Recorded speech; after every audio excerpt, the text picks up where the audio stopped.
자, 여러분 이어서 우리가 등차 수열의 일반항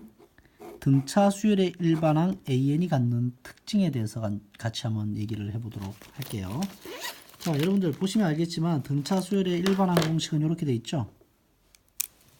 초항을 A라고 할 때 초항에다가 공차를 몇 개 더한 거? n-1개 더한 것. 이렇게 한글로서 여러분들이 등차 수열의 일반항 공식을 정리할 수 있기를 바라요. 뭐 A 플러스 n-1t 이렇게 외우지 마시고, 자, 초항에다가 공차를 n-1개 더한 것. 이렇게. 자, 그럼 이거 우리가 분배 법칙에서 전개를 하게 되면, 자, 우리가 등차 수열의 일반항은 수열이라고 하는 것을 우리가 함수적으로 바라볼 수 있잖아요. n에 관한 자연수를 정의역으로 하는 함수로. 그랬을 때 보면은 n에 대해서 정리를 하면 n에 대한 1차항이죠. 얘는 뭐예요? 상수항으로 바라볼 수가 있죠. 맞습니까? 즉 얘를 우리가 P라고 얘를 우리가 P라고 하고 얘를 우리가 Q라고 하면은 Pn 플러스 Q꼴로 표현할 수 있죠. n에 관한 몇 차 함수? 등차 수열의 일반항 AN은 n에 관한 1차식, 즉 1차식으로서 말할 수 있죠. 1차 함수의 개념이 되는 거지. 뭐라고? 등차 수열의 일반항은 n에 대한 1차 함수다. 알겠습니까? n에 대한 1차 함수다. 이렇게 여러분들이 생각하셔야 돼요. 자, 그래서 그러면 여기서 바로 우리는 말할 수 있는 게 또 뭐냐 하면 이 1차항의 개수 1차항의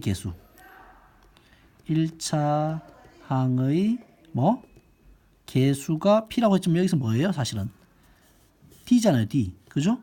1차항의 개수가 D죠. 1차항의 개수가 바로 공차네요. 공차. 맞습니까? 그래서 우리가 이 등차 수열의 일반항이 3n-4라고 하면 여기서 바로 공차가 얼마라는 것을 해요?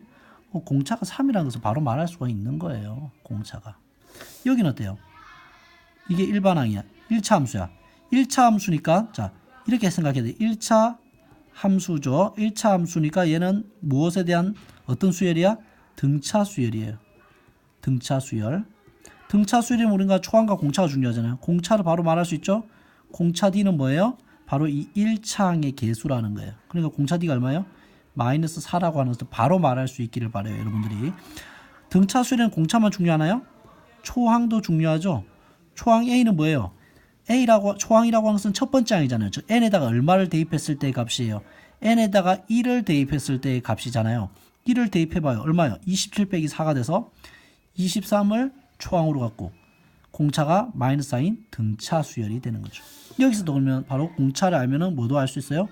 초항 A도 알 수가 있겠죠. n에다가 얼마를 대입하라고? 1을 대입하라고. 1을 대입하면 3 빼기 4가 되니까 마이너스 1이 되겠죠. 초항이 마이너스 1, 공차가 3인 등차 수열이다.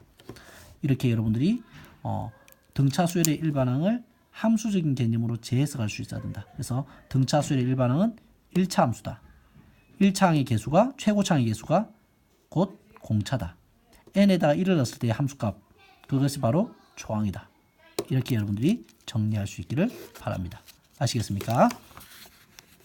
자, 그러면 또 우리가 등차 수열이 갖는 아주 중요한 성질이 있는데 바로 등차 중항의 성질이에요. 자, 이게 무슨 뜻이냐면 자, 이렇게 해석해야 돼요. 등차 수열의 중은 뭐예요? 가운데 있는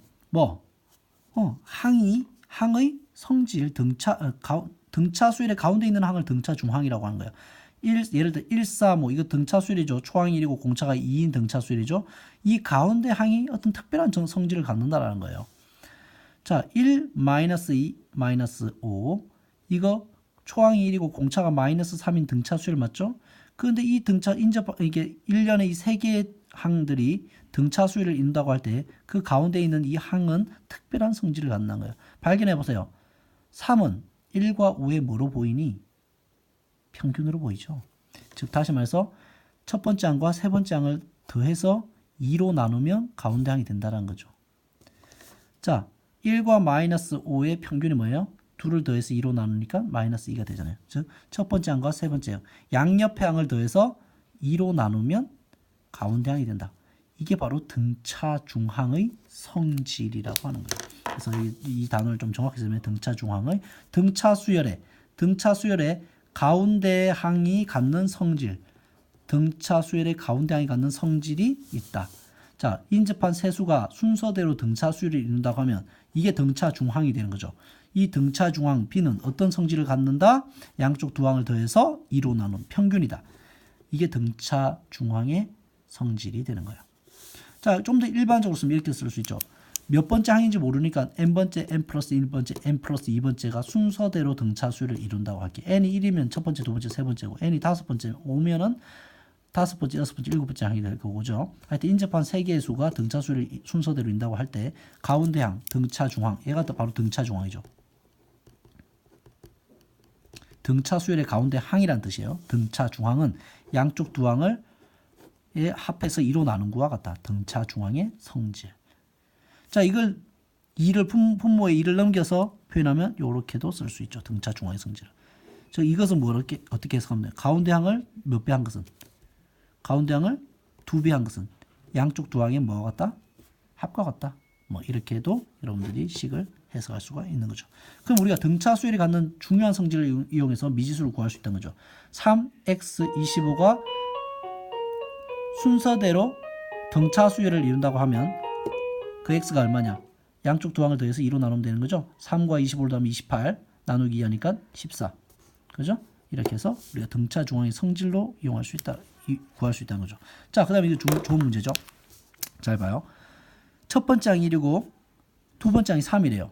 그리고 항상 이런 성질을 갖는데 인접한 세 개 항이. 이게 바로 뭐예요? 가운데 항의 2배 한 것은 양쪽 두 항의 합과 같다. 즉 등차 중항의 성질이잖아요. 이게 바로 뭐예요? 등차 중항의 성질이죠. 등차 중항의 성질.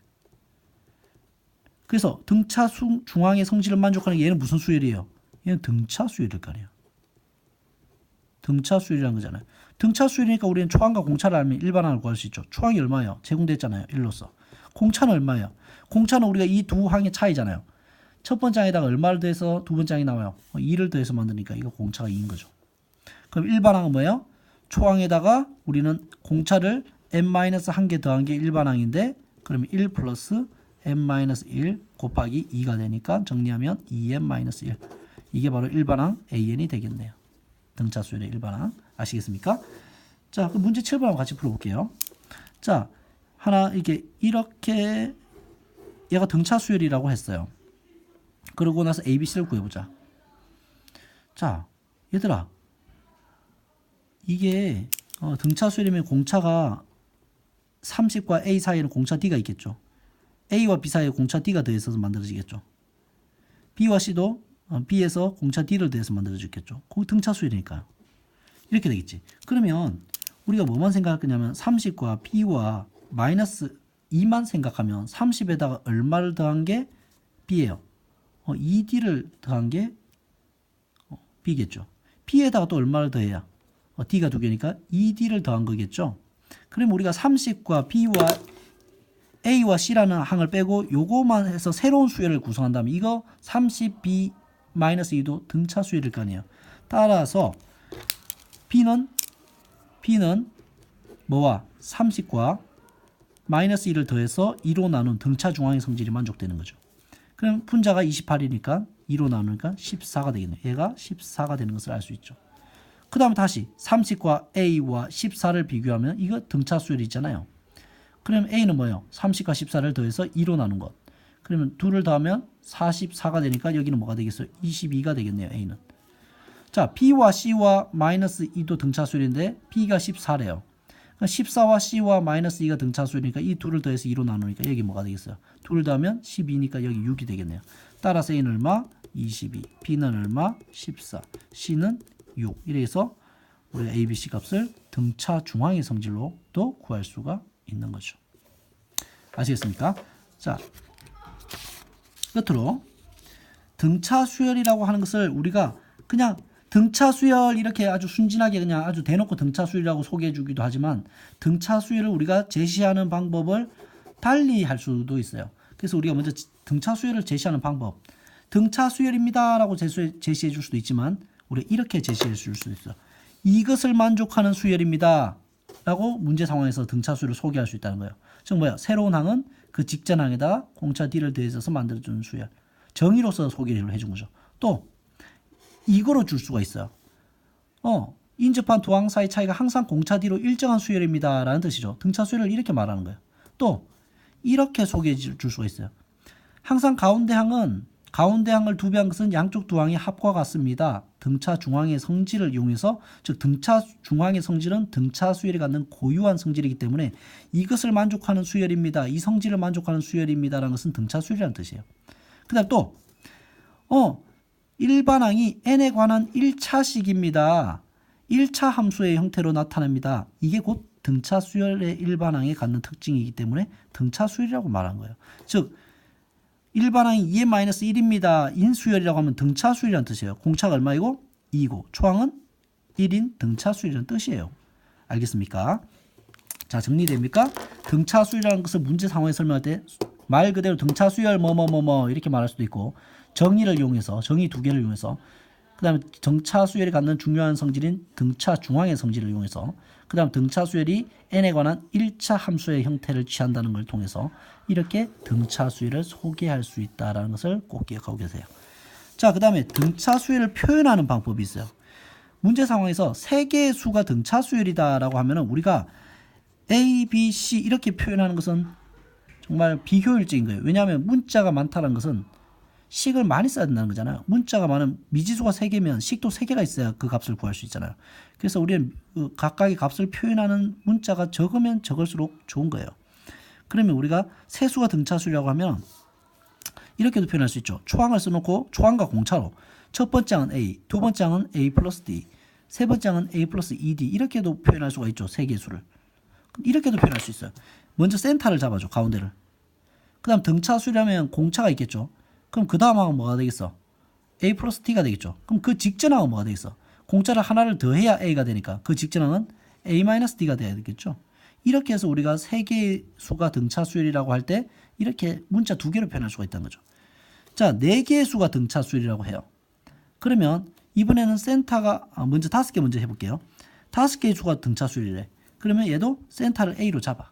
첫째 항은 아니지만 그냥 A로 잡아요. 그 다음에 등차수열이니까 공차가 존재하겠죠. 그래서 다음 항은 뭐가 돼요? A 플러스 D. 그 다음은 A 플러스 2D가 되겠죠. 그럼 그 직전 항은 A 마이너스 D. 그 직전 항은 A 마이너스 2D가 되겠죠. 이렇게 표현할 수 있어. 홀수일 때는 이렇게 센터를 잡고 우리가 공차로서 양쪽을 펼치면 돼. 그런데 짝수로서 4개의 수가 등차수열이라고 하면 우리가 어떻게 해야 되냐면 가상의 마음속에 그 자리는 4개 마련했지만 그 두 번째와 세 번째 자리에 가상의 D를 써요. 그리고 나서 공차가 D니까 세 번째 항을 A 플러스 T라고 써. 그 다음 그 직전 항은 A 마이너스 T라고 쓸 수 있죠. 그죠? 그러면 두 번째 항과 세 번째 항이 A 마이너스 A 플러스 T니까 공차는 얼마가 되겠어? 실제 공차는 2D가 되겠죠. A 마이너스 D에서 2D를 더해야 A 플러스 D가 되잖아. 그럼 또 그 다음 항도 뭐예요? 2D를 더하니까 그 다음은 A 플러스 3D라고 쓸 수 있겠지. 그럼 그 직전항은 최초항은 A 마이너스 D에다가 마이너스 2D가 더 뒤로 가야 될 거 아니야. A 마이너스 3D. 그래서 여러분들이 문자 두 개로 4개의 수가 등차 수열인 4개의 수를 표현할 때는 이런 식으로 펼치는 게 문제를 해결하는데 아주 유리하다라는 것을 여러분들이 알았으면 해서 마지막으로 정리해 드립니다. 아시겠죠? 관련된 문제들은 우리가 아마 센 유형에서 만나게 될 거예요. 자, 이렇게 정리하고 수업 시간에 봅시다. 수고하셨습니다.